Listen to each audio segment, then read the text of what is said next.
आज भगवान भक्त के अधीन, जिनके चरण हमेशा लक्ष्मी के हाथों में रहता है, वो ब्रजवासियों को आनंद देने के लिए ग्वाला बनकर ब्रज की कंटकीनी कंकरीनी पथ पे पैदल बिना जूते चप्पल पहने ग्वाल शाखाओं के बीच गेंद लेकर उछल, ओ सतचित आनंद स्वरूप परमात्मा, ओ व्यापकाधिष्ठ चैतन्य, ओ जगत पिता। दुर्वासा जी अम्बरीश के चरण पे गिरने लगे। अम्बरीश ने सुदर्शन की प्रार्थना की, उन्हें मना किया और अम्बरीश की विनम्रता देखकर सुदर्शन देव शांत हो। ये सच्चे वैष्णव की पहचान, सच्चे संतों की पहचान। सच्चा संत का कोई वेशभूषा नहीं होता है। सच्चा संत प्रदर्शन नहीं करता है। उसके हृदय जो उसका सरल चित्त हो, जो दूसरों के दुख से दुखी हो, पर दुख द्रवहि संत सुपनीता। दूसरों के दुख से दुखी होने वाला ही संत है, चाहे वो साधु हो चाहे वो गृहस्थी हो।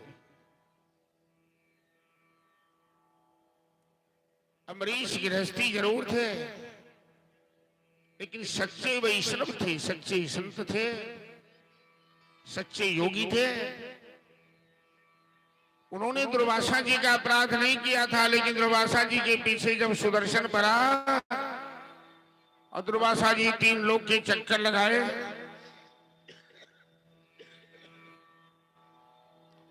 तो महाराज अम्बरीश चौखट पर बैठकर आंसू बहा रहे थे। 22 दिनों तक भूखे प्यासे।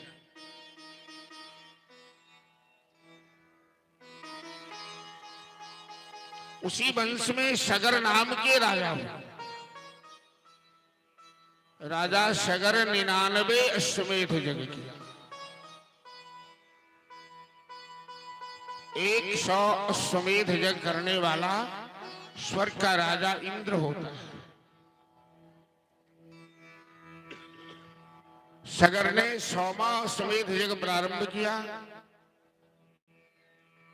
अश्वमेध यज्ञ का घोड़ा दिग्विजय करके लौटता है, तब यज्ञ प्रारंभ होता है। राजा सगर के यज्ञ का अश्व, यज्ञ का घोड़ा दिग्विजय यात्रा में था। स्वर्ग के सिंहासन पर बैठने वाले देवराज इंद्र ईर्ष्या से जलने लगे।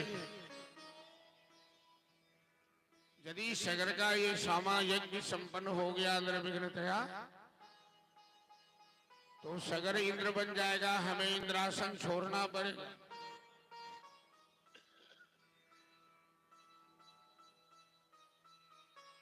तो इंद्र ने उस यज्ञ में विघ्न उत्पन्न किया। यज्ञ पशु को चुराकर कपिल मुनि के आश्रम में छिपा दिया। और ब्राह्मण का वेश धारण कर सगर पुत्रों को उत्तेजित किया। 60,000 सगर की संतान उस घोड़े के पीछे पीछे रक्षा करने जा रहे थे, क्योंकि घोड़ा जब विश्व में घूमता है तो लड़ाई होती है। जो घोड़ा का रास्ता रोकता है उसे लड़ना पड़ता है। यदि घोड़ा छोड़ने वाला जीत गया तो ठीक है, हार गया तो जग बंद हो जाएगा। तो वही राजा अश्वमेध यज्ञ करते थे जिनको अपने आप पर विश्वास होता था, जो इतने बड़े प्रतापशाली होते थे कि हम विश्व विजय कर सकते।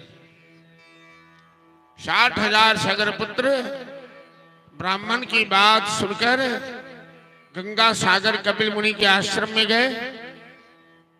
वहां घोड़ा बना हुआ देखा, बुद्धि आगे पीछे कुछ सोचने नहीं लगा और कपिल मुनि एक तपस्वी ब्राह्मण को चोर मान लिया। ईंटे पत्थर मारकर उन्हें घायल कर दिया।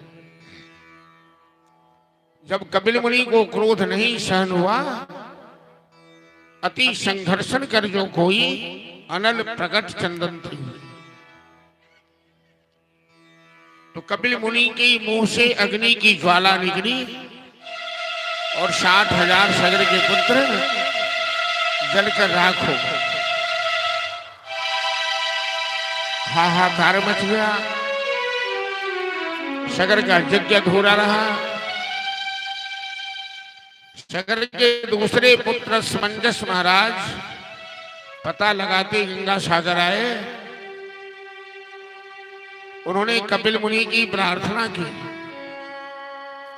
कपिल मुनि ने कहा, मां राजकुमार, इस घटना के पीछे परमात्मा की प्रेरणा है, ये अपने मन से कुछ नहीं हुआ है। तुम ये यज्ञ पशु ले जाकर अपने पिता का यज्ञ संपन्न करो।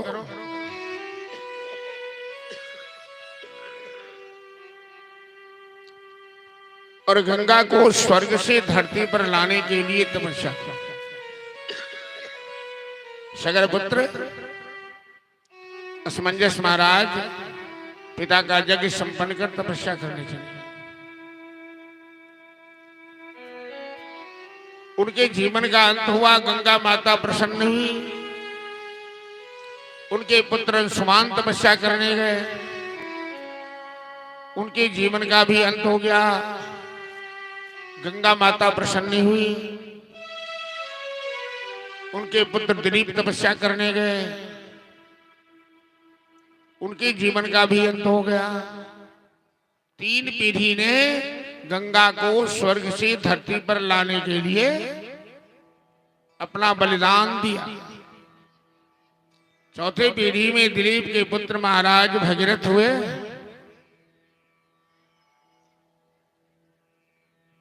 और भगीरथ तपस्या करते। भगीरथ की धर्मपत्नी अखंड ज्योत जलाकर अपने पति की मंगल कामना करने। और महाराज भगीरथ ने सबसे पहले भगवान श्री कृष्ण को प्रसन्न किया। भगवान श्री कृष्ण ने प्रकट होकर महाराज भगीरथ को कहा,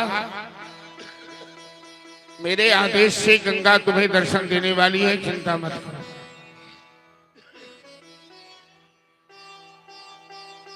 जिन पर भगवान की कृपा होती उन पर सबों की कृपा हो जाती। गंगा ने कहा, पुत्र भगीरथ, तुम्हारी कठिन तपस्या से मैं प्रसन्न हूं। मैं धरती पर आने के लिए तैयार हूं, लेकिन मेरा वेग, मेरी धार इतनी प्रचंड है कि धरती सहन नहीं कर पाएगी, धरती फट जाएगी और मैं पाताल लोक में चली जाऊंगा। इसलिए तुम भगवान शिव को प्रसन्न करो। और भगवान शिव यदि अपनी जटा में हमें स्थान दे देते हैं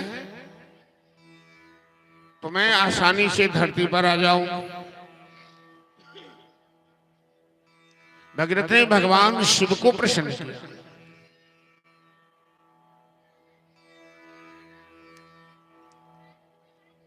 कि नागेंद्र हाराय त्रिलोचनाय भस्मांगरागाय महेश्वर नित्याय शुद्धाय दिगंबराय तस्मै नकाराय नमः शिवाय। मंदाकिनी सलिलचंदन चर्चिताय नंदीश्वर प्रमथनाथ महेश्वर मंदार पुष्प बहु पुष्प सुपूजिताय तस्मै मकाराय नमः शिवाय। आज तो अठरदानी भगवान शिव प्रसन्न हो। उन्होंने कहा वत्स भगीरथ, मैं गंगा को अपने मस्तक पर उठाने के लिए तैयार। गंगा देवी को अभिमान हो गया ना कि वो मेरे मस्तक पर आना चाहती है, अथवा वो मेरी सामर्थ्य को तोड़ना चाहती है। तो ठीक है, तुम गंगा से बोल आने के लिए, मैं अपनी जटा में स्थान देने के लिए तैयार। कैलाश के शिखर पर भगवान शिव जटा फैलाकर हाथ में त्रिशूल डमरू उड़कर खड़े हो।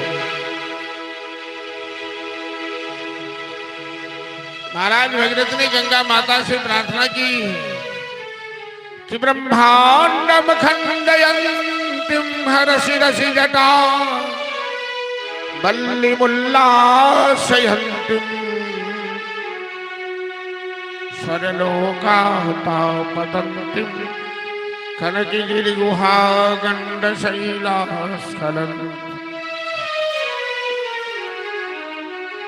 छोनी पृष्ठे लुठन्तीं दुरित्यैचमो निर्भरं भर्षयन्तीं पाथोधिं पूरयन्तीं सुरनगरसरि पावनी।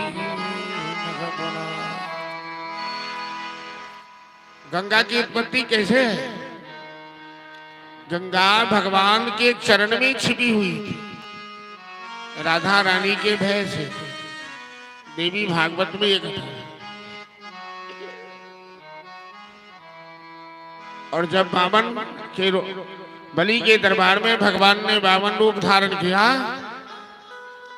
तो भगवान के चरण धरती से लेकर ब्रह्मलोक तक चला। पद पाताल शीश अज धामा, अज कहते हैं ब्रह्मा। तो ब्रह्मा जी ने भगवान के चरण को पहचाना और कमंडल में जल लेकर धोया। गंगा देवी भगवान के चरण से निकलकर ब्रह्मा की कमंडल में चली। देवताओं ने प्रार्थना कर गंगा को स्वर्ग में लाया। गंगा की अनेक धाराएं हैं और गंगा के अनेक नाम हैं। गंगा, सुरसरिता, जाह्नवी, भागीरथी, पतित पावनी, नारायणी, त्रिपथगा, ये सब गंगा के नाम। अब गंगा स्वर्ग से शिव की जटा में आई। भगवान शिव ने अपनी जटा फैला दिया, इतना विस्तार किया जटा का कि गंगा मां को जटा से निकलने का रास्ता नहीं मिला। शिव की जटा में गंगा उलझ गई। कितने समय भी भगीरथ हाथ जोड़कर खड़े हैं, क्योंकि महाराज भगीरथ को इस बात की चिंता है कि पूरी धरती पर अकाल पड़ा हुआ है। लोग अन्न जल के लिए तरस रहे हैं और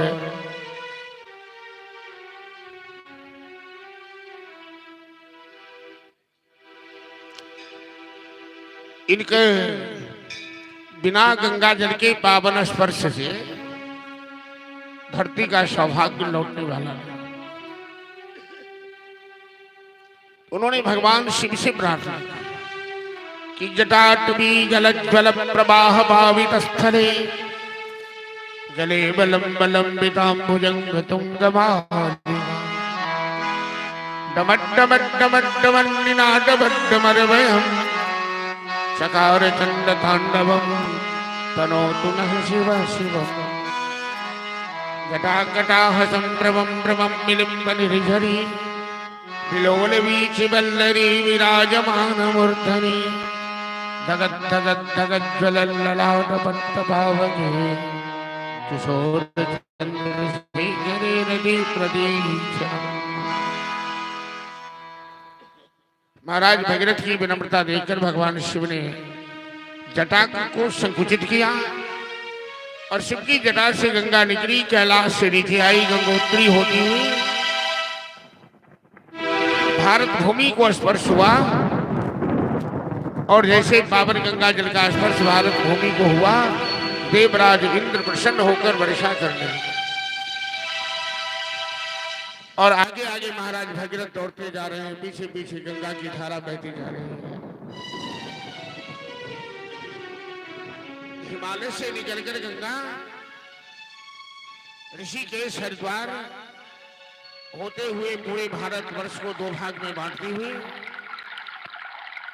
तक बंगाल की खाड़ी गंगा सागर में जाकर समा जाती है और गंगा जल के पावन स्पर्श से 60,000 सगर पुत्रों की आत्मा को शांति मिली, उनका उद्धार हुआ।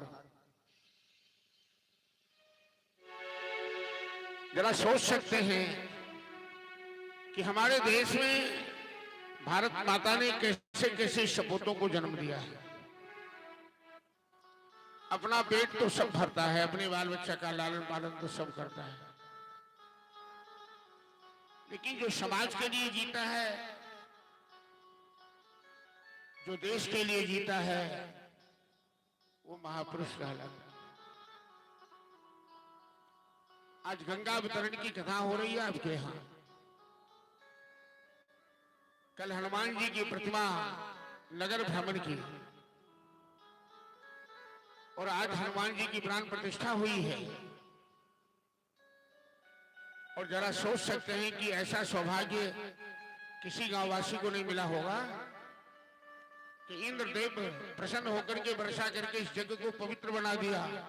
हम लोग का यज्ञ पूर्णतः सफल हो गया।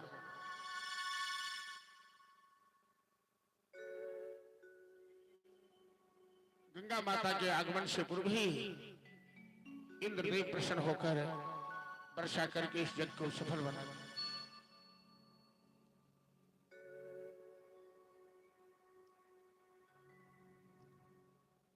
हम भारतवासी दुनिया वालों के सामने बड़ी बुलंदी के साथ सीना ठोक कर कहते हैं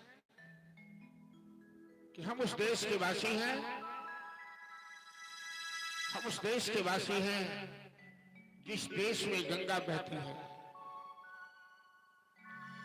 हम ऐसे भारतवर्ष के रहने वाले हैं जिस देश में गंगा, जमुना, सरस्वती, नर्मदा, कृष्णा, कावेरी, गोमती, ब्रह्मपुत्रा जैसी महान नदियों की पावन धारा बहती है।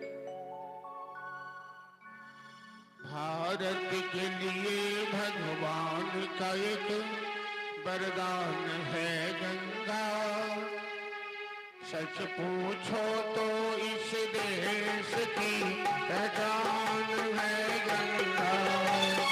भारत के लिए भगवान का एक वरदान है गंगा, सच पूछो तो इस देश की पहचान है गंगा। भारत के लिए भगवान का एक वरदान है गंगा, सच पूछो तो इस देश की है जान है गंगा।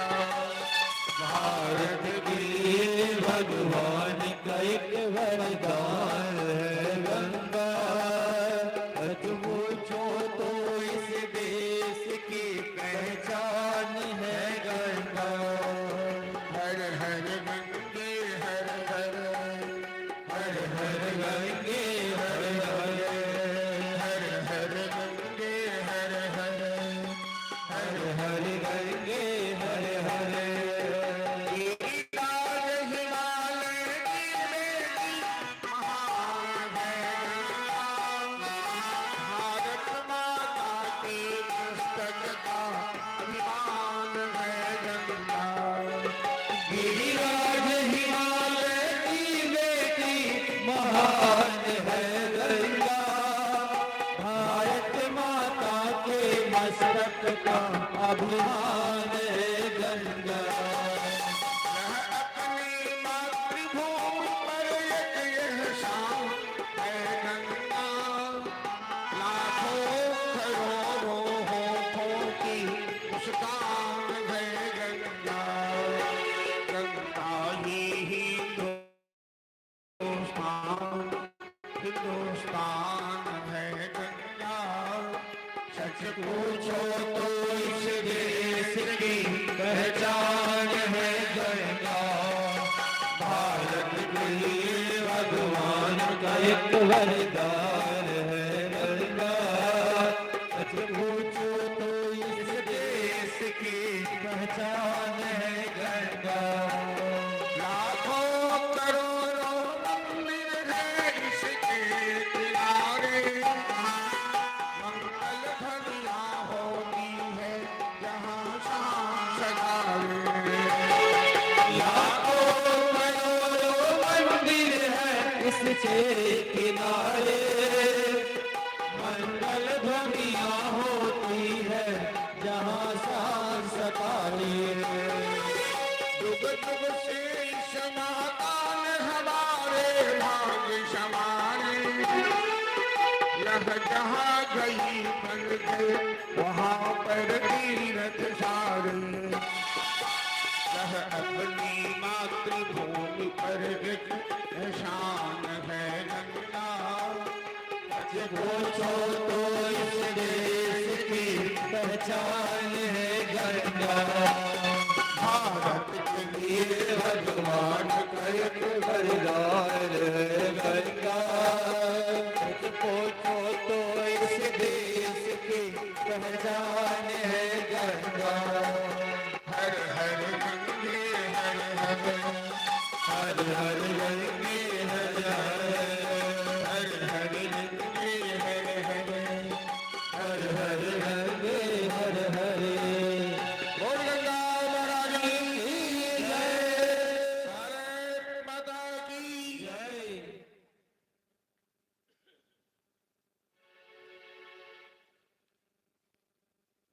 हमारी भारत माता ने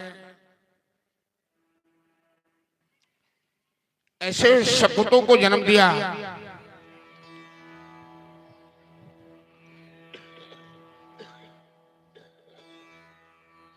जो तीन तीन पुस्त बलिदान देकर, कुर्बानियां देकर इस देश को गौरवान्वित किया, इस देश का गौरव बढ़ाया। दुनिया वालों के सामने इस देश का मस्तक ऊंचा किया। भारत जैसा विश्व में कोई देश नहीं है इतना महान। ये ऋषि मुनियों की धरती है।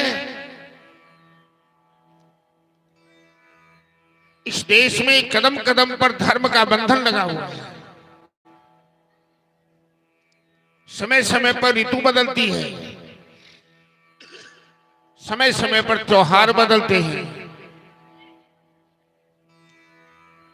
और इंसानियत का पाठ सिखाया जाता है। मानवता धर्म की शिक्षा दी जाती है। हम भारत विश्व वालों को सभ्यता का सती का पाठ सिखलाया, चलना सिखलाया, जीना सिखलाया, जीवन की कला सिखलाई, दुनिया वालों को संदेश दिया हम भारतवासी ने। हमारा इतिहास गवाह है, हमारे महापुरुष साक्षी हैं, हमारे ऋषि मुनि साक्षी हैं। है प्रीत जहां की रीत सदा, मैं गीत वहां के गाता हूं, भारत का रहने वाला हूं, भारत की बात सुनाता हूं। काले घोड़े का भेद नहीं, जाति की लड़ाई तो हम लोग लड़ रहे हैं। हमारे ऋषि मुनि ने कभी जातियों में लड़ाई नहीं फैलाई। हमारे राम जी ने शिक्षा दी है, सुबह डोम चमाड़ आदिवासी कोल भील गिद्ध जैसे पक्षी को भी गले लगाकर दुनिया वाले को मानवता का पाठ सिखलाया है कि मानव सब समान है, जाति का भेद मत करो समाज में, वरना ये समाज टूट जाएगा, देश टूट जाएगा, देश खंडित हो जाएगा। वसुधैव कुटुंबकम का पाठ हमें सिखलाया जाता है। तो हम भारतवासी इतनी ममता नदियों को भी जहां माता कह के बुलाते हैं, इतना आदर इंसान तो क्या पत्थर भी पूजे जाते हैं। किसी दूसरे देश में पत्थर पूजने की परंपरा नहीं है, और हमारे देश में पत्थर में प्राण प्रतिष्ठा देकर उसे भगवान बनाया जाता है। ऋषि मुनियों ने मार्गदर्शन किया, वेद का मंत्र है, और आज उसी पत्थर को हम लोग हनुमान बनाकर इस मंदिर में स्थापित किए हैं, और 5 दिवस से उनकी साधना में, उनके अधिवास में, उनको मनाने में, उनके पूजन में लगे हुए हैं। और आज फुलथुआ वासियों का ये संकल्प पूरा हो गया, बजरंगबली की प्रतिष्ठा संपन्न हुई। बजरंगबली अपनी जगह पर नगर के कल्याण के लिए विराजमान हो चुके हैं, और ये समस्त ग्रामवासियों का त्याग है, बलिदान है, परिश्रम है, सहयोग है। किसी दूसरे देश में ये परंपरा नहीं है जो मेरे देश में है। कहीं आप लोगों ने सुना अमेरिका माता की जय, पाकिस्तान माता की जय, लंदन माता की जय, कनाडा माता की जय? लेकिन हम भारतवासी अपनी जन्मभूमि भारत माता की जयकारा लगाते हैं बड़े गौरव के साथ। बोल भारत माता की जय। हम वंदे मातरम करके अपने को गौरवान्वित समझते हैं। चंदन है इस देश की धरती, तपोभूमि हर गांव है, हर बाला राधा की प्रतिमा, बच्चे बच्चे राम हैं। हम इस देश की मिट्टी का चंदन लगाते हैं और अपने को गौरवान्वित समझते हैं, क्योंकि इसी देश की धरती पर कभी राम ने जन्म लिया, कभी कृष्ण ने अवतार लिया, कभी नरसिंह बाबन ने अवतार लिया, और ग्वालों वालों के साथ गुल्ली डंडा खेला। राम ने रावण का आतंक समाप्त किया, लंका में जाकर उसकी छाती पर चढ़ के समुद्र में पुल बनाकर, और दुनिया से आतंकवाद को समाप्त किया। और आज भी हमारे देश का संकल्प है कि आतंकवाद समाप्त होना चाहिए। हमारे देश के लोग, हमारे देश की सभ्यता हमें किसी को कष्ट देने का आदेश नहीं देती है। हम सब भाई भाई हैं। हमारे देश की ऋषि मुनि, हमारा सनातन धर्म, हमारी सभ्यता विश्व बंधुत्व का पाठ पढ़ाती है, हमें विश्व बंधुत्व की शिक्षा देती है। हम सर्वे भवन्तु सुखिनः सर्वे सन्तु निरामया, दुनिया में सभी सुखी रहें, सभी स्वस्थ रहें, हम ये घोषणा करते हैं। ये भारतवर्ष की पहचान है, ये भारतवर्ष की विशेषता है।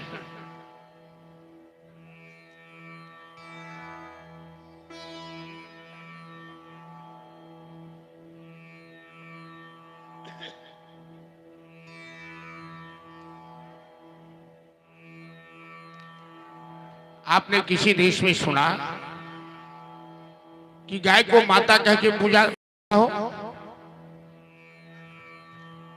ये हमारे देश की सभ्यता है। हमारे ऋषि मुनियों ने गाय को पशु नहीं कहा, गो माता कहा। गावो विश्व मातरः, गाय विश्व की माता है। बिना गाय के सहयोग से यज्ञ नहीं हो सकता। गाय का दूध, गाय का घी, गाय का दही, गाय का गोबर, गाय का मूत्र, ये पंचगव्य बनता है और पंचामृत बनता है, तभी कोई यज्ञ संपन्न होता है। हमारे देश के राजा महाराजा एक एक गाय की रक्षा के लिए अपने प्राण की आहुति दे देते थे। हमारे देश में गाय की सेवा के लिए स्वयं परमात्मा भगवान गोपाल बन के अवतार लेने वाले हैं, जिनकी कथा हम लोग सुन रहे हैं और आगे सुनेंगे। कन्हैया गाय चरवाही करते हुए कभी पांव में जूते चप्पल नहीं पहना। जब भी नंद बाबा कहते बेटा जंगल में कांटे कंकड़ चुभेंगे, तो कन्हैया कहते थे बाबा गाय माता गौ माता पांव में जूते चप्पल नहीं पहनती तो हम कैसे पहने? हम तो गाय के सेवक हैं, मेरा नाम तो गोपाल है। लेकिन आज दुख की बात है कि आज हमारे देश की गायें असुरक्षित है। आज हमारे देश में लाखों गायें करती है। जब भी हमारे देश के ऋषि मुनि गो हत्या बंद करो आंदोलन करना चाहते हैं, तो मुसलमान से ज्यादा हिंदू विरोध में खड़े हो जाते हैं, वोट की राजनीति करने लगते हैं। हम मुसलमान का साथ देंगे तो मुसलमान हमें वोट देगा। अरे तुम अपनी सत्ता के लिए, अपनी कुर्सी के लिए अपनी मां को क्यों बेचना चाहते हो? अपनी मां को क्यों बदनाम करना चाहते हो? पहले राष्ट्र है, पहले धर्म है, फिर राजनीति है, फिर पार्टी है, और फिर सत्ता आती है जीवन में। लाखों गायें करती है और हम हिंदू तमाशा देखते हैं, हिंदू विरोध में खड़े हो जाते हैं, गौ हत्या के समर्थन में खड़े हो जाते हैं। इससे बड़ी दुख की बात क्या हो सकती है? आप पुराना इतिहास पढ़ के पढ़े लिखे लोग बैठे हैं, पुराना इतिहास का पन्ना उलट के देख लीजिए, आपका खून खौल जाएगा। आज कुछ बातें बोलते हैं, एक नए संत जो हुए हैं वो हनुमान जी के सेवक,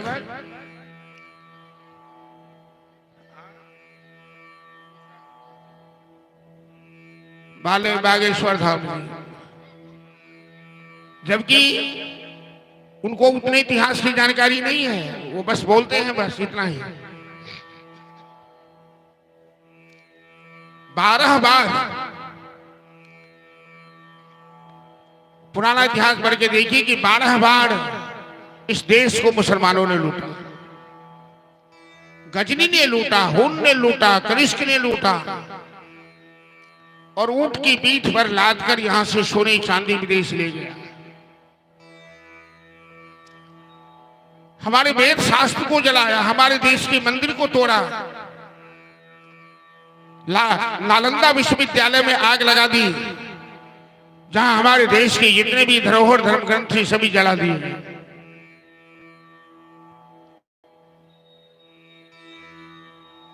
और इस देश को खोखला बनाने का प्रयास किया, इस देश को कमजोर बनाने का प्रयास किया। लेकिन इस देश को ऋषि मुनि ने अपनी तपस्या से, अपने त्याग से, अपने बलिदान से सींचा है। इसकी नींव इतनी मजबूत है, इतनी कंक्रीट है। लाख आए गए सनातन धर्म के विरोध करने वाले, क्रिश्चियन आए, ईसाई आए, इस्लाम आए, पादरी आए, कौन नहीं आए, ग्रीक आए, लेकिन सनातन अपनी जगह सागर के समान स्तंभ बना हुआ है। और आज ऐसा लगता है कि आज का प्रशासन, आज की सरकार हमारे सनातन धर्म के प्रति सोच रही है, जिसका प्रमाण ज्वलंत प्रमाण 22 जनवरी है, जब पूरे देश में अलख जगाया गया रामलला की स्थापना के अवसर पर, और पूरे देश में दिवाली से बढ़ के जश्न मनाई गई। और हमें तो लगता है कि वही जोश फुलथुआ गांव में भी कल देखा गया है हनुमान जी की परिक्रमा के समय, कि इलाके को हिला दिया फुलथुआ का जुलूस, फुलथुआ के हनुमान जी की परिक्रमा। आश्चर्य लग रहा है इस इलाके वाले को, वो बनोली वासी हो, माधोपुर वासी हो, जलवार वासी हो, आस पड़ोस के जितने भी हैं। इस गांव को छोटा समझते थे लोग, एक टोला समझते थे, लेकिन इनकी संगठन में इतनी शक्ति थी जो कल प्रदर्शन हो गए। जैसे अयोध्या में अलख जगाया गया, वैसे फुलथुआ में भी हनुमान जी की स्थापना के अवसर पर ब्रह्म बाबा के दरबार में, और ब्रह्म बाबा मुस्कुरा रहे हैं, हंस रहे हैं। इतने दिन से जब मैं यहां पड़ा था, अब मेरे हनुमान जी आ गए, ये स्थान सुरक्षित हो गया, ये गांव सुरक्षित हो गया। और मैं व्यास मंच पर बैठा हूं, मैं सही बात आप लोगों को बता रहा हूं कि इतनी सुंदर स्थापना, कई स्थापना हम लोगों ने की। गत वर्ष हम अपने गांव में भी बजरंगबली की स्थापना की है। मैं तो आज विजय जी को कहा था, त्रिवेणी जी भी थे, कि दोनों हनुमान जी भाई भाई लगते हैं, जलवार के हनुमान जी, फुलथुआ के हनुमान जी, दोनों का पोज भी एक ही है।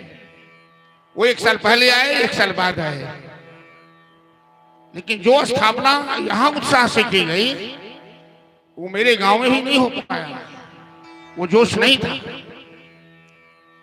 ये गांव वालों के की भावना की देन है। यहाँ के लोग बड़े ही प्रशंसनीय, बड़े ही धन्यवाद के पात्र हैं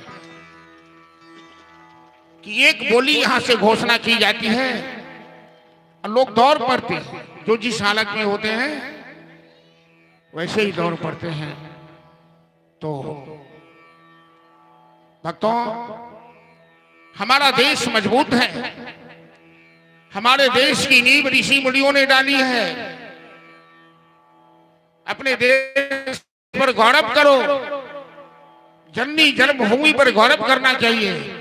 माता और मातृभूमि सबसे ज्यादा आदरणीय होती है, और ये इतना मजबूत है, ये सनातन धर्म, ये भारत की भूमि, कि लाख तूफान आए जाए, हमको मिटा सके जमाने में दम नहीं। भारतवासी कहते हैं कि हम डाल डाल पर सोने की क्या करती है, चिड़िया करती है बसेरा, जहां चिड़िया करती है सोने की चिड़िया बसेरा, वो क्या है, वो भारत देश है मेरा।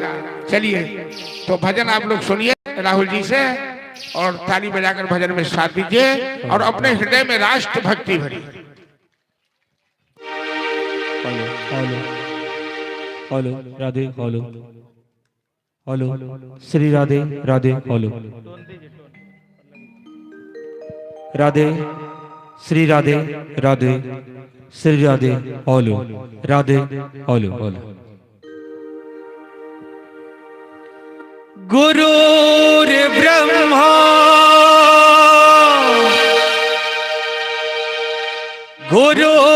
गुरुर्विष्णु गुरुर्देवो महेश्वरा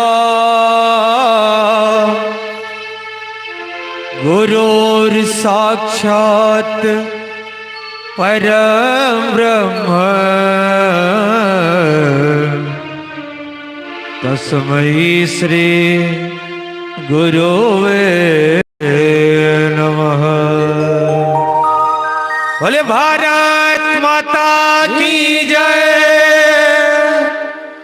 जहाँ डाल डाल पर सोने की चिड़िया करती है बसेरा, वो भारत देश है मेरा, वो भारत देश है मेरा। यहाँ डाल डाल पर सोने की चिड़िया करती है बस। ताली बजाते हुए वो भारत देश है मेरा, वो भारत देश है मेरा। यह सत्य अहिंसा और धर्म का पग पग लगता तेरा, वो भारत देश है मेरा, वो भारत देश है मेरा। कह सत्य अहिंसा और धर्म का पग पग लगता डेरा, वो भारत देश है मेरा, वो भारत देश है मेरा। जय भारती जय भारती।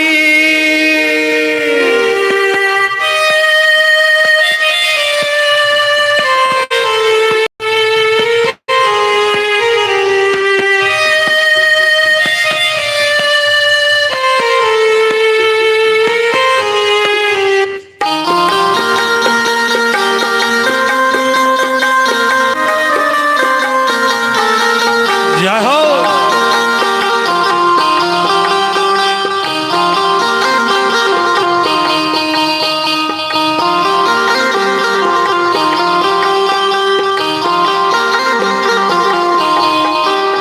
ये धरती वो जहाँ ऋषि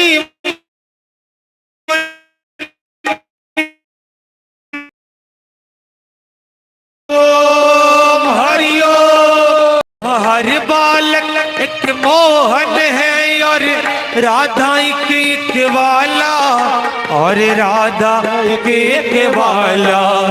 जहाँ सूरज सबसे पहले आकर डाले अपना डेरा, वो भारत देश है मेरा, वो भारत देश है मेरा।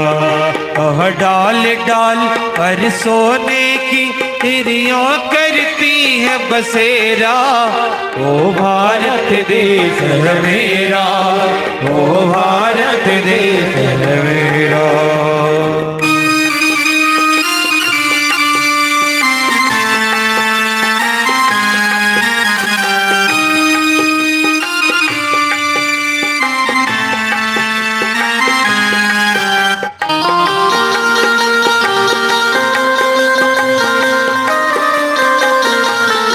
जय हो।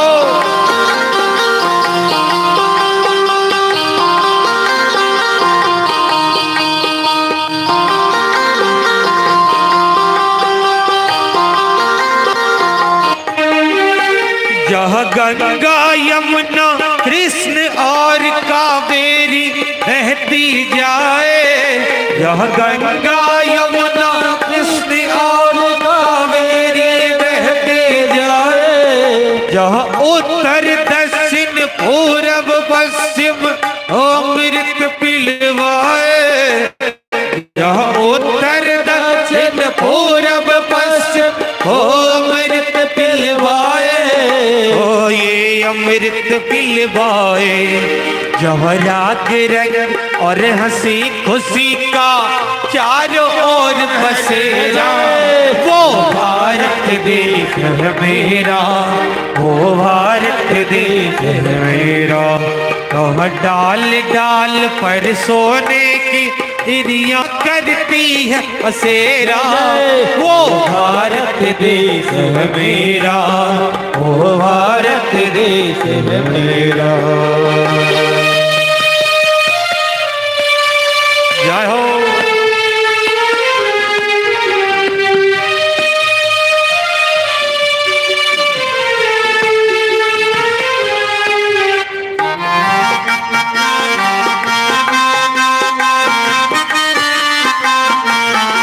जय हो।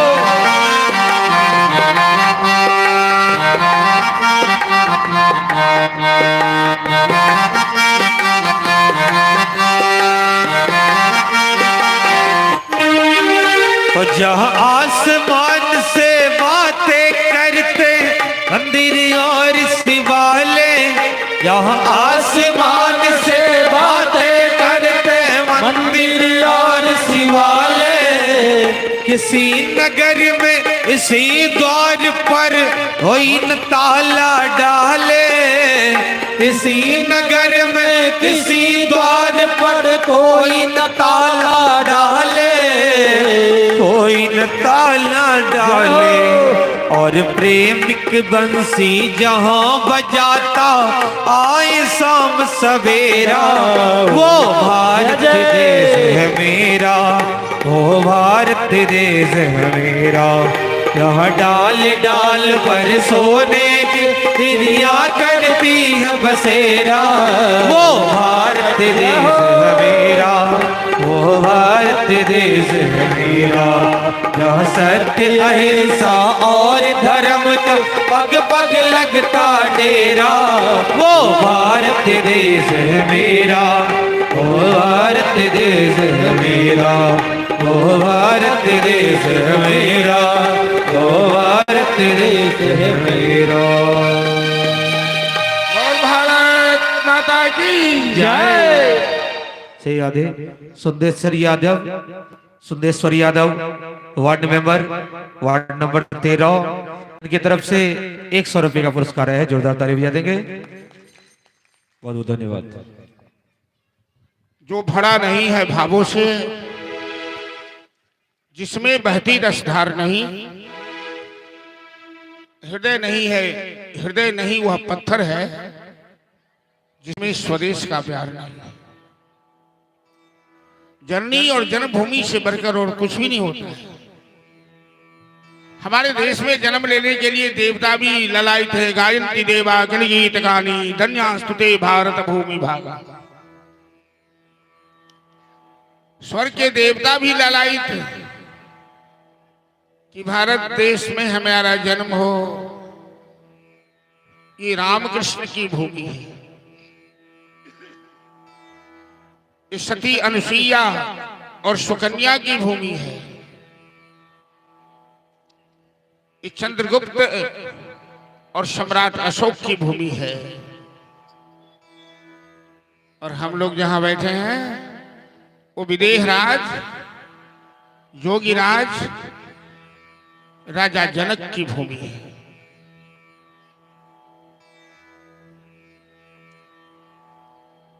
मिथिला प्रसंग में हम लोग आएंगे तो यदि संभव रहा तो एक बढ़िया गीत सुनाएंगे मैथिली भाषा में कि स्वर्ग से सुंदर मिथिला धाम, मंडन यायाची राजा जनक गाँव। भगीरथ के अथक प्रयास तपस्या के परिणाम स्वरूप गंगा स्वर्ग से धरती पर आई और भारत भूमि को अलंकृत किया, भारत का सौभाग्य बढ़ा। युग युगांतर से हमारे देश के भक्तगण श्रद्धालुगण हजारों लाखों करोड़ों संख्या में ऋषिकेश से लेकर बंगाल की खाड़ी तक गंगा स्नान में गोते लगाकर अपने जन्म जन्मांतर के पाप को दूर करते हैं।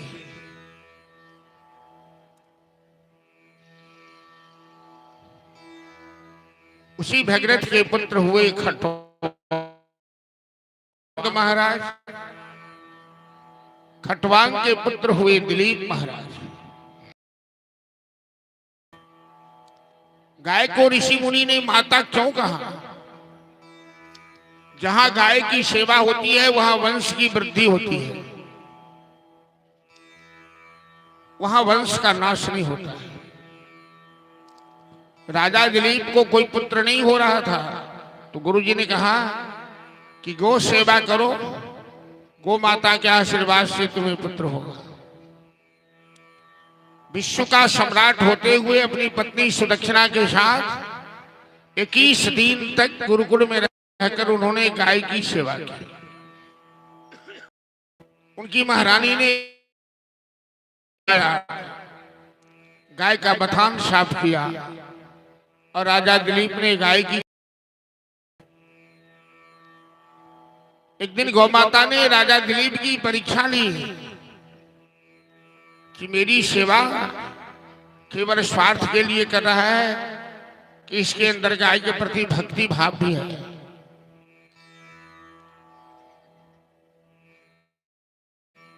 एक सिंह ने गाय को घायल कर दिया। गाय जोर से कराहने लगी, चिल्लाने लगी। जब राजा दिलीप धनुष बाण निकालकर उस सिंह को मारना चाहते हैं तो सिंह मानव की भाषा में हंसने लगता है। ए महाराज, हमें जंगली सिंह मत समझना, मैं भगवान शिव का देव स्वरूप मानकर दिलीप ने हाथ जोड़ लिया देव सिंह से। कहा, आप इस गौ माता को क्यों मार रहे हैं? ये मेरे गुरुजी की गाय है और गुरुजी ने हमें गाय की रक्षा का भार सौंपा है। सिंह कहता है, महाराज मैं तो इसे खा जाऊंगा, तुम इसके बदले गुरुजी को दूसरी गाय दे देना, 150 गाय देना, तू बड़ा सम्राट है। राजा दिलीप कहते हैं, नहीं महाराज, जब तक मेरे प्राण है मैं आपको गाय को नहीं खाने दूंगा, और गाय को मारने से पहले आप हमें पहले मार डालिए, क्योंकि ये गाय हमारी माता के समान है और मैं राजा हूं। यदि मैं एक गाय को नहीं बचा सका, रक्षा नहीं कर सका, दुनिया के लोग कहेंगे कि सूर्यवंश के राजा इतने कमजोर थे, एक गाय की रक्षा नहीं कर पाया। राजा दिलीप ने अपने प्राण की बाजी लगा दी। से दिलीप को रघु जैसा पुत्र हुआ। सूर्यवंश में राजा रघु इतने प्रतापशाली हुए कि सूर्यवंश का नाम बदलकर उसका नाम रघुवंश बना। राजा रघु के पुत्र हुए औज महाराज। भगवान के अलग अलग युग में अवतार होते हैं, नाना भांति राम अवतारा, रामायण शतकोटियां पारा। कभी कश्यप दशरथ बनते हैं, कभी मनुष्य सदरूपा दशरथ बनते हैं, कभी जलंधर रावण बनता है, तो कभी महादेव के गण रावण बनते हैं, तो कभी जय विजय रावण बनता है। ये सब इतिहास है, क्रम है।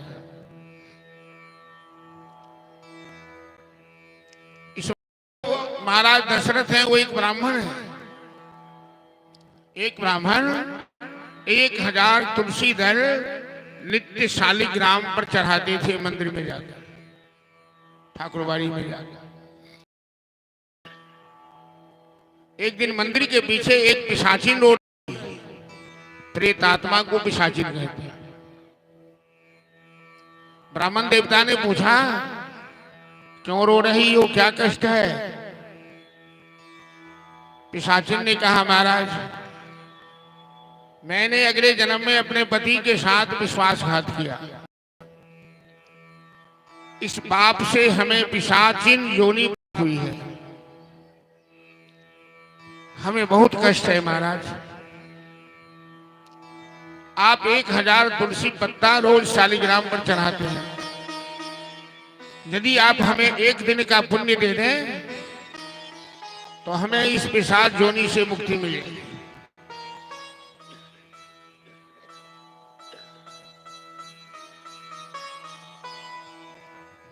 ब्राह्मण देवता बड़े त्यागी थे, उन्हें दया आ गई। उन्होंने कहा, एक दिन का क्यों, जिंदगी भर जो मैं तुलसी दल अर्पित किया हूं शालिग्राम पर, उससे जो हमें पुण्य मिले होंगे, सारे पुण्य में तुम्हें सौंप रहा हूं। जहां त्याग है वहां परमात्मा का वास है। भगवान प्रकट हो गए और भगवान ने वरदान दिया ब्राह्मण देवता को कि विप्रदेव, आप इतने बड़े त्यागी हैं कि जिंदगी भर का परिश्रम आपने एक पिशाचिन के निमित्त सौंप दिया है। मैं आपको वरदान देता हूं कि आप अयोध्या के राजा दशरथ बनेंगे और यही पिशाचिन आपकी धर्मपत्नी कौशल्या बनेगी, जहां मैं आपका पुत्र बन के आने वाला हूं।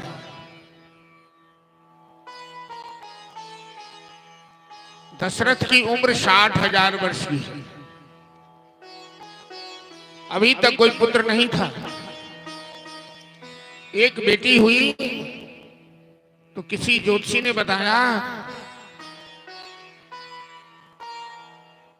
इस बेटी से मां बाप के ऊपर खतरा है, इसलिए इसे किसी की गोद में दे दीजिए।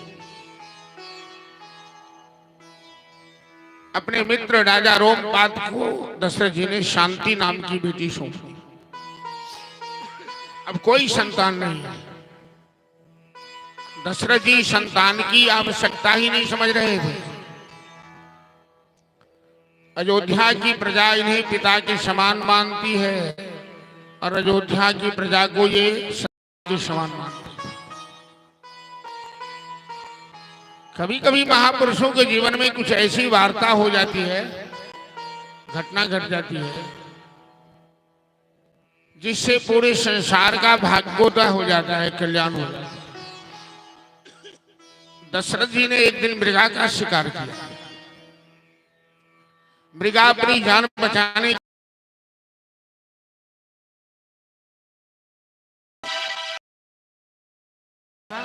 कि पानी में डूबकर मरोगे, इससे तुम्हारा कल्याण हो जाएगा। मृगा कहता है महाराज आप पुत्रहीन हैं और आपके हाथ से मरने से तो हमें नरक में भी जगह नहीं मिलेगी, इसलिए मैं आपके हाथ से मरना नहीं चाहता हूं। ये बात दशरथ जी के हृदय को छुआ, बाण की तरह चुभ गई। गुरुकुल में गए गुरु शिष्य के बाद दशरथ जी और चरण पकड़ के रोने लगे। आप जैसे सामर्थ्यवान गुरु के रहते हुए मैं लोगों से ताना बाना सुनूं कि मैं पुत्रहीन हूं। गुरु वशिष्ठ ने ध्यान लगाकर बताया कि धैर्य धीर होए हैं सुतचारी, विश्व विदित त्रिभुवन हितकारी। ये महाराज तुम्हें 4 पुत्र होने वाले हैं, राम लक्ष्मण भरत और शत्रुघ्न। स्वयं नारायण तेरे पुत्र बन के आने वाले हैं, तुम धैर्य रखो। लेकिन इसके लिए तुम्हें पुत्रेष्टि यज्ञ करना है। श्रृंगी ऋषि को आचार्य बना। श्रृंगी ऋषि को बुलाया गया। गुरु वशिष्ठ की अध्यक्षता में पुत्रेष्टि यज्ञ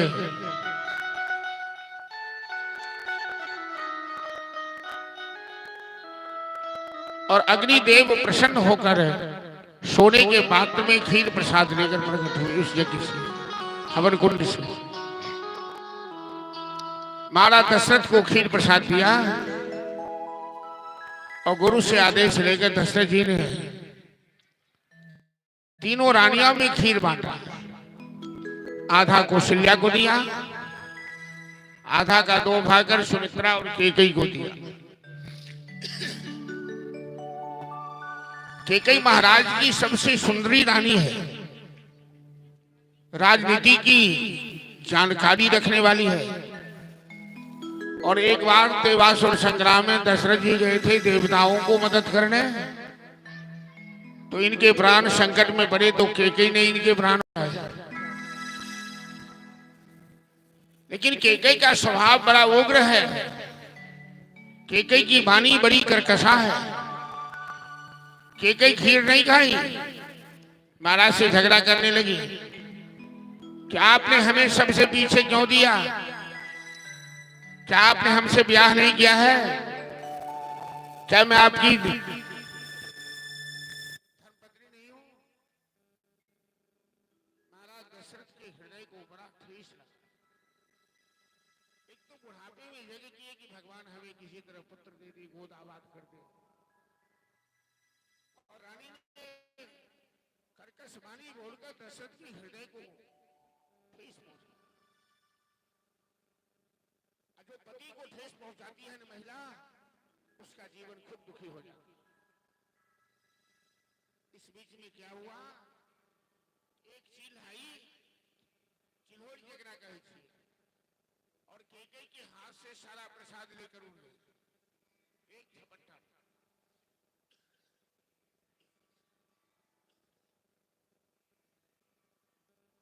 फुलथुआ वासियों,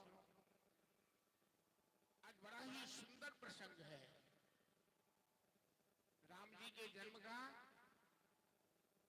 और हनुमान जी की स्थापना का। मालूम है कि हनुमान जी का जन्म और राम जी का जन्म एक ही खीर से हुआ है। और थोड़े और श्रद्धालु आ जाते हैं तो हम हनुमान जी के जन्म पर भी थोड़ा प्रकाश डालेंगे, क्योंकि हनुमान जी के दरबार में कथा हो रही है, उनसे परिचय कराना आप लोगों का जरूरी है। वो चिल्होड़ जो खीर लेके उड़ा, वो कोई अप्सरा थी और किसी ऋषि ने शाप दिया।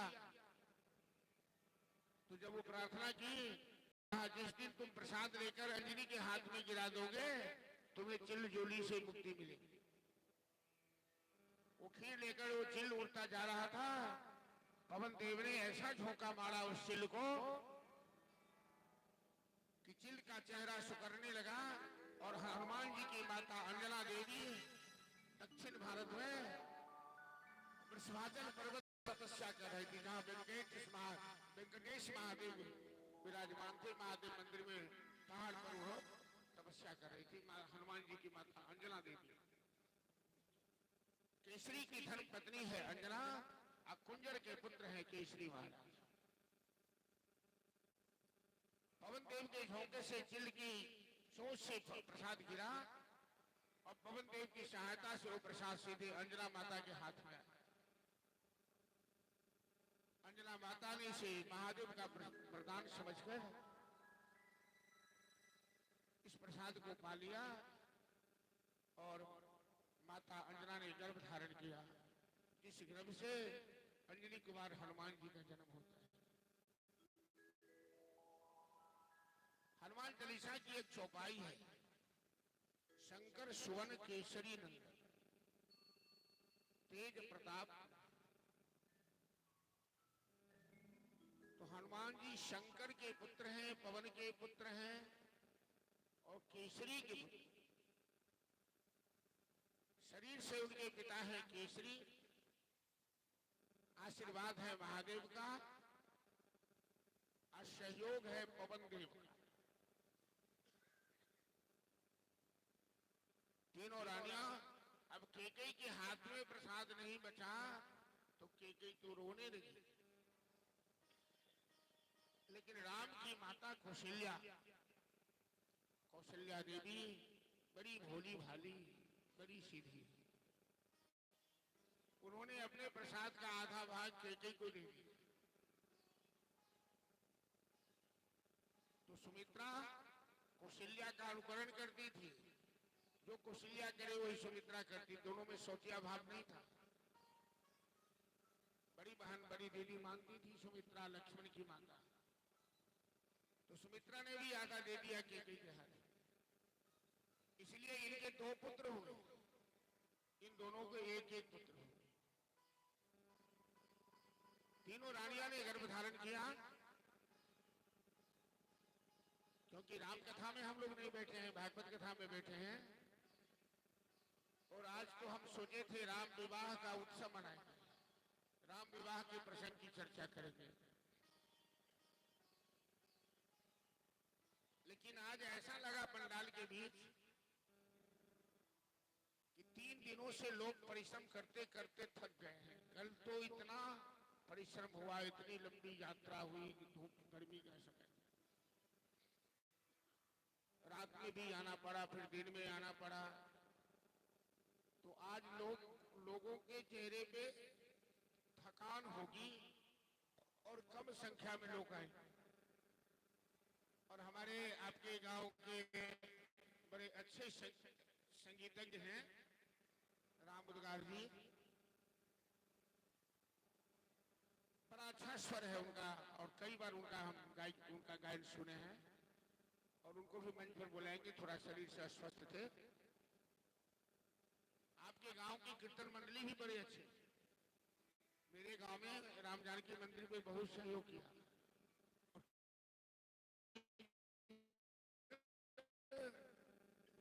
भजन बलि का भ्रमण का नाम नहीं ले रहे थे, इनका भजन चल रहा था, सुंदर भजन चल रहा था। तो आज राम विवाह राम उद्गार जी भी बोले कि आज छोड़ दीजिए, जब राम विवाह हिसाब से चलते हैं। मेरा एक स्वभाव है कि मैं व्यास मंच पर बैठता हूं तो कथा को छोड़कर इधर उधर नहीं भटकता। उसके बाद समय मिला तो और बातें करता हूं, लेकिन कथा अवश्य सुनाता हूं क्योंकि ये कथा है। तो राम जी के विवाह की चर्चा कल करेंगे और कल राम लक्ष्मण जानकी की सुंदर झांकी का भी हम लोग दर्शन करेंगे। और हम लोग कल जनकपुर चलेंगे राम जी के विवाह में और सुंदर भजन के द्वारा राम जी का विवाह प्रसंग मैथिली भाषा में कल मनाएंगे हम लोग। आज राम जी के दिन में चल रहे हैं। राम जी आगे विश्वामित्र के पास जाएंगे, राम जी फुलवारी में जाएंगे। फिर भी जब राम कथा का मंच होता है तो जो प्रसंग मैं कह रहा हूं उसमें एक दिन समय लगता है। राम जी के जन्म कि जब राम जी कौशल्या माता के गर्भ में आए तो कौशल्या माता का स्वरूप कैसा बन जाता है, सुमित्रा का स्वरूप कैसा बन जाता है। माँ के गर्भ में बच्चे का संस्कार माँ के स्वभाव पर प्रकाश डालता है। माँ का स्वभाव बदल जाता है यदि बच्चा संस्कारी आता है गर्भ में। और कौशल्या देवी का स्वभाव बदल गया है, पूरी योगिनी बन गई है। खाना पीना, हंसना मुस्कुराना, संकट मोचन हनुमान की स्थापना हुई उसी धूमधाम के साथ।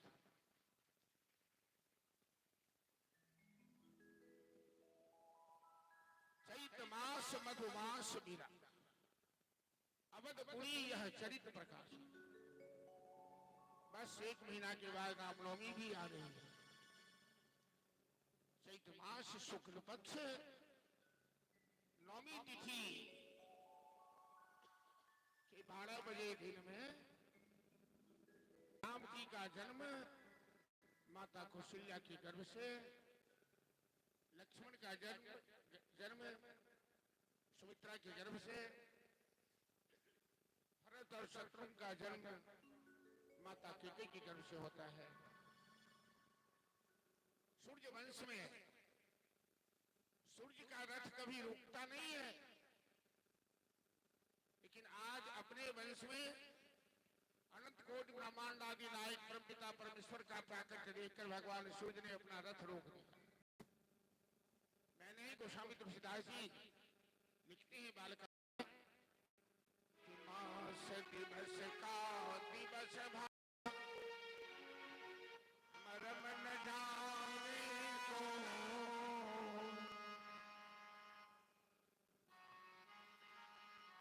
रथ समेत रवि था कयो, निशा कवन विधि हो।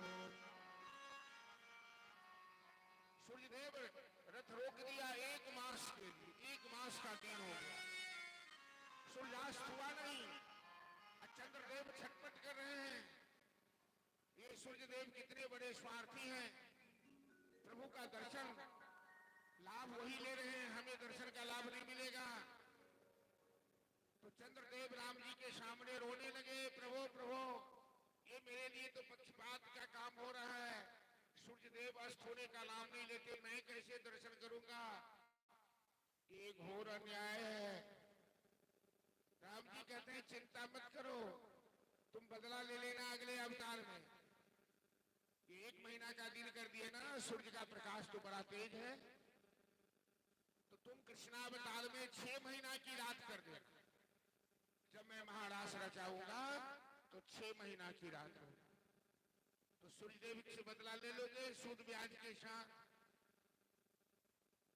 पूरे अयोध्या को सजाया। राम जन्म के अवसर पर पूरे अयोध्या में दीप जलाए गए, तोरण पताके लगाए गए, उत्सव मनाया गया। क्योंकि राजा दशरथ इतने लोकप्रिय थे, अब बुढ़ापे में कुल दीपक जन्म लिया है, वंश की रक्षा करने वाला जन्म लिया है। तो पूरी अयोध्या में उत्सव चल रहा है और हम सब मिथिलावासी छी। राम मिथिलावासी के लगे छथि बउआ कहू कहाँ सब हमरा मिथिलावासी के राम जी के लगे छे। दामाद। अब बहनोई भी कहने में संकोच मत कीजिए।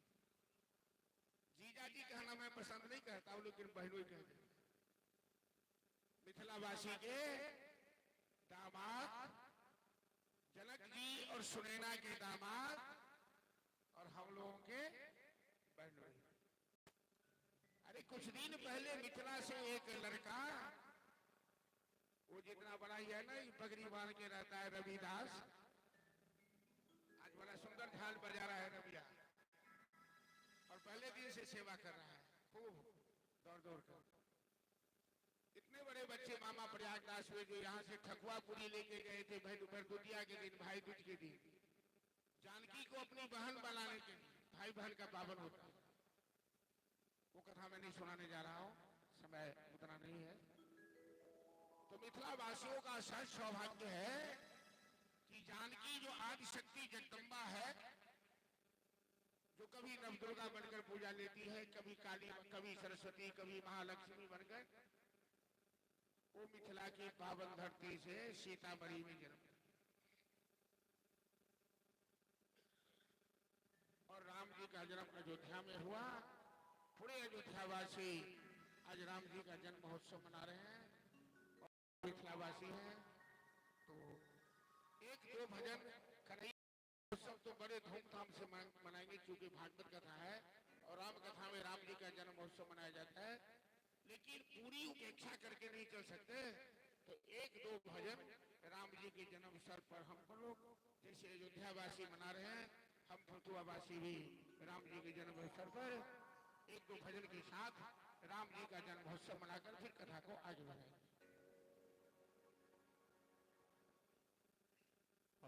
और भजन सभी आदमी तालियां बजाकर साथ बोले रामलला सरकार की जय।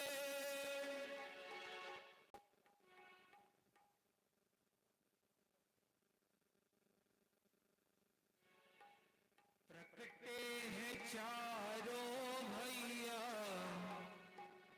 अवध में, बाजे बधैया। आज राम जी इस भागवत कथा में प्रकट लेने वाले हैं और आप लोग इसलिए राम जी जन्मोत्सव में प्रेम से ताली बजाते हुए सभी आदमी आनंद लेंगे।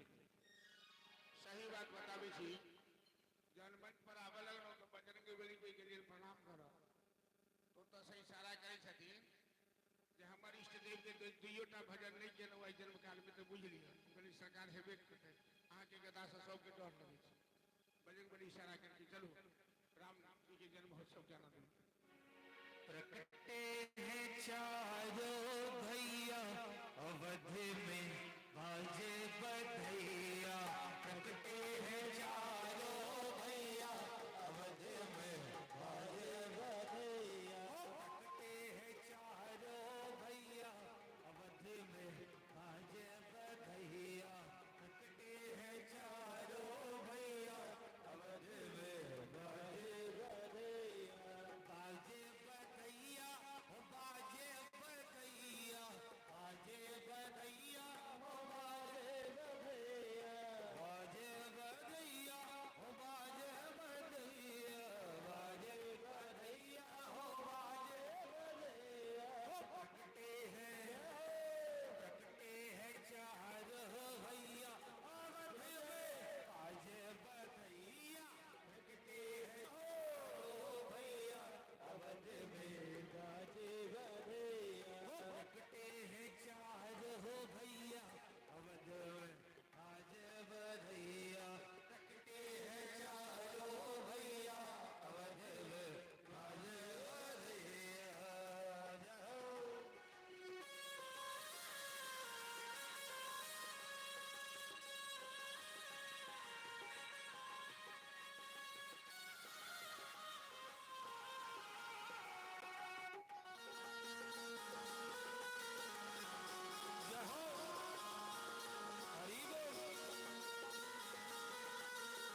रानी रानी लुटावे रुपया बाजे बधैया रानी लुटावे रुपया बाजे बधैया पकते हैं चारों भैया वध में बाजे बधैया पकते हैं चारों भैया वध में बाजे बधैया।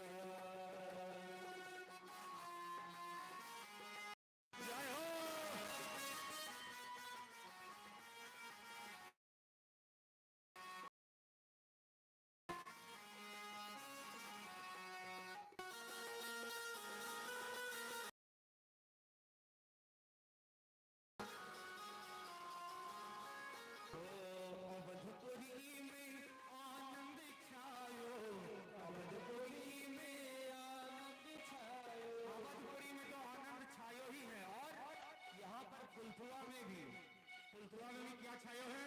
आनंद छायो है। क्यों आनंद छायो है? क्योंकि साक्षात परम ब्रह्म परमेश्वर रामलला सरकार जन्म लिए हैं और उनके साथ साथ बजरंग बली भी आज यहाँ विराजमान है। बजरंग बली की भी स्थापना हो चुकी है। इसलिए फुलथुआपुरी में आनंद छायो फुलथुआपुरी में आनंद छायो फुलथुआपुरी में आनंद छायो फुलथुआपुरी में आनंद छायो। क्यों आनंद छायो है? क्योंकि वो आज आए रघुरैया अवध में भैया आज आए रघुरैया अवध में बाजे बधैया पकते हैं चारों भैया अवध में बाजे बधैया पकते हैं चारों भैया अवध में बाजे बधैया बाजे बधैया बाजे बधैया बाजे बधैया हो बाजे बधैया बाजे बधैया बाजे बधैया बाजे बधैया हो बाजे बधैया। देखिए बधैया ऐसे नहीं होगा। बधैया कैसे होगा? जब तक आप लोग प्रेम से दोनों हाथ ऊपर उठा के ताली नहीं बजाएंगे तब तक बधैया नहीं होगा। आज तो बधैया का दुगुना महत्व है क्योंकि राम जी के परम भक्त बजरंग बली यहाँ विराजमान है साक्षात। इसलिए आप लोग दोनों आवाज से ताली बजाइए प्रेम से दोनों हाथ ऊपर उठा के। जो नहीं हाथ उठाए उनका सातों विद्यानाश इसलिए किन्हीं का हाथ नीचे नहीं होना चाहिए। कसम है सभी को अपने भगवान का और अपनी विद्या का। इसलिए प्रेम से प्रकटे है चारों भैया बाजे बधैया प्रकटे है चारों भैया अवध में बाजे बधैया प्रकटे है चारों भैया अवध में बाजे बधैया प्रकटे है चारों भैया अवध में बाजे बधैया प्रकटे है चारों भैया अवध में बाजे बधैया प्रकटे है चारों भैया अवध में बाजे बधैया। भले रामलला सरकार की जय।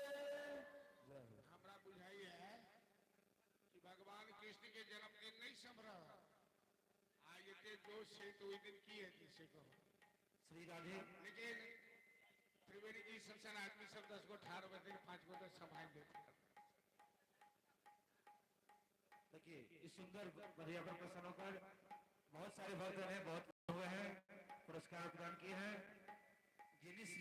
जिनिस लाल यादव 51 रुपया मल्हू साहनी 51 रुपया राम अवतार साहनी 101 रुपया गोविंद कुमार लक्ष्मी टोल 51 रुपया त्रिवेणी साहनी पूर्व मुखिया जी 101 रुपया और आपके ही गांव के फुलथुआ गांव के एके इंग्लिश क्लासेज अजय सर एके इंग्लिश क्लासेज अजय सर इनके तरफ से भी 101 रुपया पुरस्कार है। जोरदार ताली बजा देंगे। बहुत बहुत धन्यवाद। भगवान सभी भक्तों पर कृपा बनाए रखे। धन्यवाद। मेरे राम जी का मिथिला से तो संबंध है ही और केवल से अधिक संबंध है। मतलब मलाह। अभी ये घोषणा सुना है कि मलहू सहनी वो डबल सहनी हो गए। एक तो मलहू हो गए दूसरा सहनी हो गए। और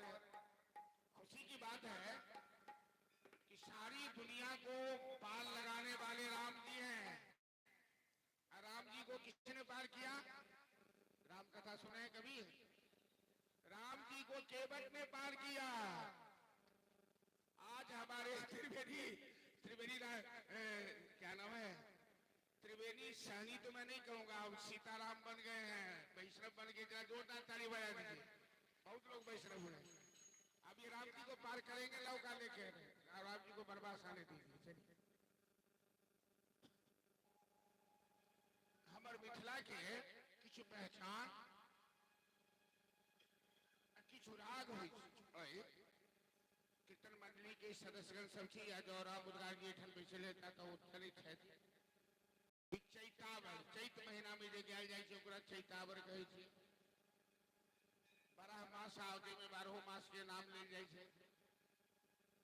सोहर और समदाओ ई मिथिले में खास कर गायल जाय छै। चैतावर, 12 मासा, सोहर और समदाओ।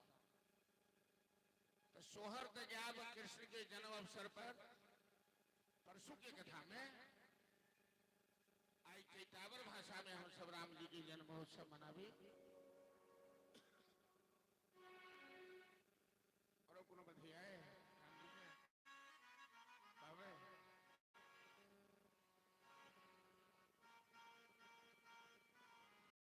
अयोध्या में राम के जन्म हुआ हो राम। चैत शुभ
पासवान 101 रुपया, रमेश यादव 50 रुपया, राम अवतार सानी भगत जी 50 रुपया पुरस्कार प्रदान किए हैं। जोरदार ताली बजा देंगे।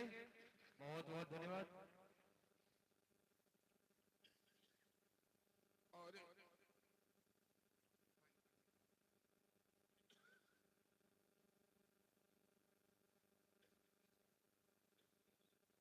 जो हमारे पुराणों में, हमारे शास्त्रों में लिखा है कि राम जी और हनुमान जी का जन्म समकालीन है। हनुमान जी का जन्म भी चैत्र में हुआ है। हम एक बधैया राम जी का और करवा चाहे 10 मिनट हनुमान जी की कथा पर लेंगे, फिर आगे कथा को बढ़ाएंगे। किसी की शास्त्र प्रमाण है कि हनुमान जी का जन्म कार्तिक दीपावली से एक कार्तिक चतुर्दशी को हुआ,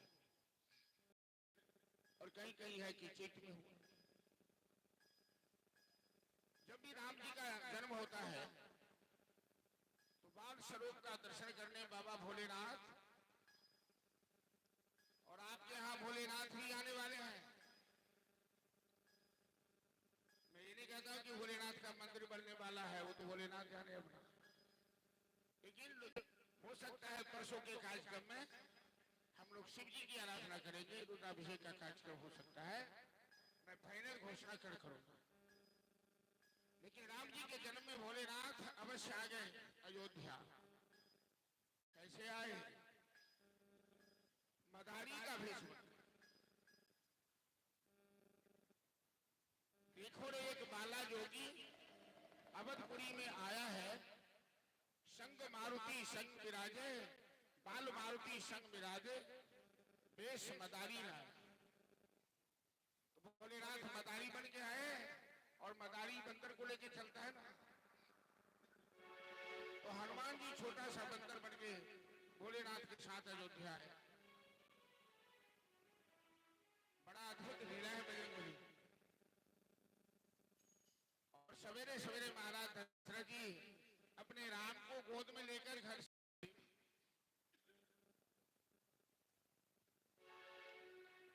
सुत गोद को भूपति ले निकसी। अब योगियों सोच विमोचन को ठगी सी रही जेन ठगी।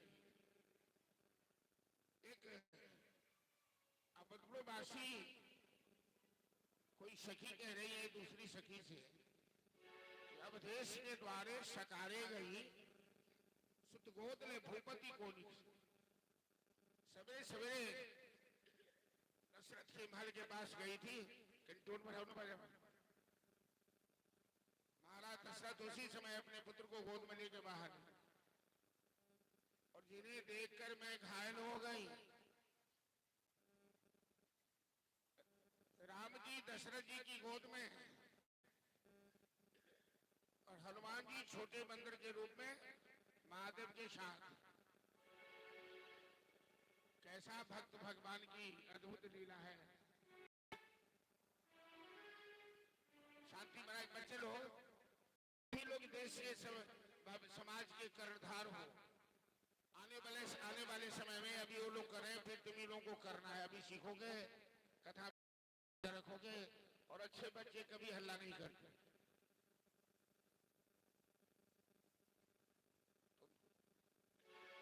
ध्यान से सुनिए कि हनुमान जी छोटा सा बंदर बन के और महादेव के साथ महाराज दशरथ राम जी को गोद में लेके महल से बाहर निकले। भक्त और भगवान की नजर से नजर की मुलाकात हो गई। हनुमान और राम जी की पहली मुलाकात, नजर से नजर की मुलाकात हो गई। और दोनों हैं खामोश, इशारे ही इशारे में बात हो गई। हनुमान जी रोने लगे। तो हनुमान जी रोने लगे तो महाराज दशरथ की गोद में राम जी रोने लगे। दशरथ जी कहते, लल्ला अरे क्या हुआ, क्यों रो रहे हो? बच्चा रोता है, क्या कहता है?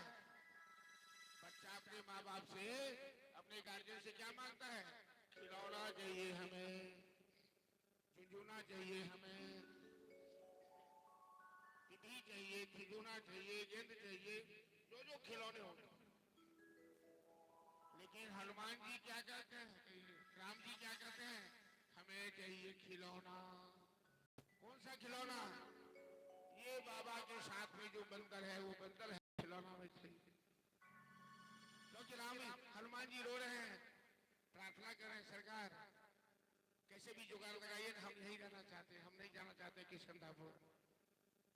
आंख से आंसू बहाकर। आप जानते हैं कि हनुमान जैसा भक्त तीनों युग में कभी नहीं हुआ। समय ही नहीं है तो हम कथा बताते आपको कि हनुमान जी ने छाती फाड़ के बता दिया, और भजन है उसमें भजन सुनवा देंगे। चीर की छाती बता दिया, पवन पुत्र हनुमान मेरे तन में बसे है राम, मेरे मन में बसे है राम। एक बार माता सीता ने हनुमान जी को पुरस्कार दिया, तो वह मुद्रिका पुरस्कार में दिया जिसकी कोई कीमत ही नहीं हो सकती। जब राम जी राजा बने सिंहासन पर बैठे थे तो जानकी ने कहा राम जी से कि प्रभु पुत्र हनुमान बहुत सेवा किया है, हम इसे पुरस्कार देना चाहते हैं। तो राम जी ने कहा ठीक है, दीजिए पुरस्कार। तो जानकी के गले में ये सबसे कीमती हार था, वो उतार कर हनुमान जी को दे दिया। हनुमान जी क्या कि सभा के बीच ही उस हार में से एक एक दाना तोड़ने लगे।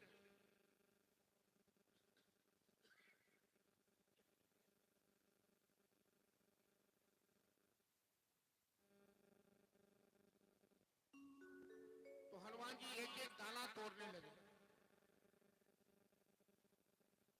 माता जानकी को बड़ा बुरा लगा, इतना प्रेम से इतनी कीमती हार इसको दिया और एक एक दाना दांत से फोड़ फोड़ के फेंक रहा है हनुमान। क्योंकि हनुमान जी तो हनुमान मतलब होता है जिसका हनु कहते हैं गलफर को, और इंद्र ने बज मारा था हनुमान जी के मुंह पर। ये इनका इतना मजबूत है वो पहाड़ को भी दांत से फोड़ सकते हैं हनुमान जी, इतने ताकतवर है। तो एक एक दाना फोड़ कर फेंक रहे हैं। माता जानकी को बड़ा कष्ट हुआ। अयोध्यावासी कहने लगा बंदर क्या जाने अदरक का स्वाद, इस हार की कीमत हनुमान क्या समझेगा। गुरु वशिष्ठ कहते हैं वो बड़े ज्ञानी हैं, वो जानते हैं हनुमान जी की लीला को। गुरु वशिष्ठ कहते हैं हनुमान जी जानकी ने आपको प्रेम से हार पुरस्कार, आप इसे अपमान क्यों कर रहे हैं, फेंक क्यों रहे हैं।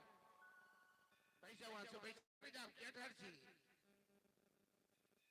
तो हनुमान जी कहते हैं कि गुरुदेव मैं इस हार के मनका में अपने राम जी को खोज रहा हूं। तो गुरु वशिष्ठ कहते हैं हनुमान पत्थर में राम जी कहीं रहते हैं क्या? अरे राम जी कहीं पत्थर में रहते हैं। तो हनुमान जी ने हार फेंक दिया, कहा जब पत्थर में राम जी नहीं तो हार मेरे लिए किसी काम की नहीं। जानकी माता को और कष्ट हुआ, गुस्सा में आ गए। गुरु वशिष्ठ कहते हैं हनुमान आपने हार को तो फेंक दिया, तो आपके शरीर के अंदर राम जी बैठे हैं क्या?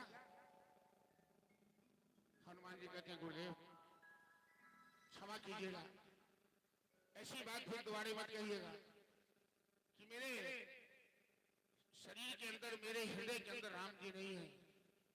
और हनुमान जी सिंहासन पर खड़े हो गए और नाखून तो तेज है ही, चीर के छाती बता दिया पवन पुत्र हनुमान मेरे तन में बसे हैं राम, मेरे मन में बसे हैं राम।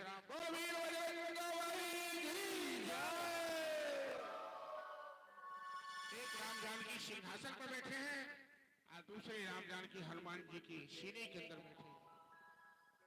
ऐसे राम के दीवाने, ऐसे राम के भक्त हैं हनुमान, और आज हम लोगों के बीच वो विराजमान हुए हैं। तो राम जी रोने लगे कि हमें बंदर चाहिए खिलौना।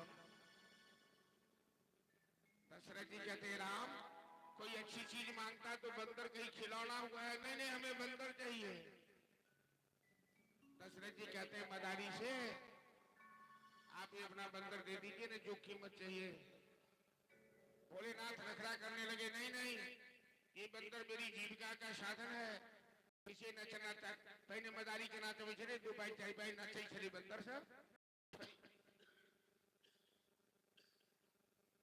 अंत में भोलेनाथ ने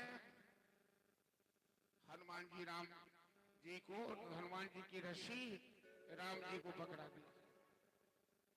दोनों भक्त भगवान इतने मस्त हो गए, खुश हो गए। हनुमान जी अयोध्या में ही रहे। जब विश्वामित्र जी राम जी को ले जाएंगे तो हनुमान जी चले जाएंगे अपने निवास स्थान किष्किंधा में। राम जी कहेंगे कि अब हमारी तुम्हारी मुलाकात 12 साल के बाद होगी किष्किंधा में। सुग्रीव के साथ हनुमान की भेंट होगी राम जी से। तो चलिए आज हनुमान जी प्रसन्न होंगे। उनके इष्ट देव की कथा हो रही है, उनकी स्थापना दिवस के पावन अवसर पर। तो एक और बधाइया, फिर हम कथा को आगे बढ़ाएंगे। पूरे अयोध्या में, पूरे फुलथुआ में, और हमें तो लग रहा था कि आज भीड़ कम होगी, लोग नहीं आएंगे, लेकिन भाई यहाँ के लोगों का जोश कम होने वाला नहीं है। हम लोग भले ही थक जाए, फुलथुआ वासी नहीं थक सकते हैं किसी। हाँ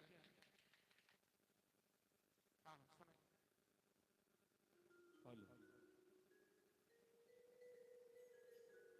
बोलिए रामलला सरकार की जय। कौशल्या के जन्म में ललन मां वध में बाजे भजन बाहो। कौशल्या के जन्म में ललन मां वध में बाजे भजन कौशल्या के जन्म में ललन मां वध में आगे भजन बाहो। कौशल्या के जन्म में ललन मां वध में आगे भजन बाहो।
अवसर पर भक्तगण क्या मांग रहे हैं राजा और रानी से, कौशल्या रानी चानिया से और राजा भरत जी से क्या क्या मांग रहे हैं भक्तगण, और आप सभी भक्तगण भी राजा से क्या मांग रहे हैं।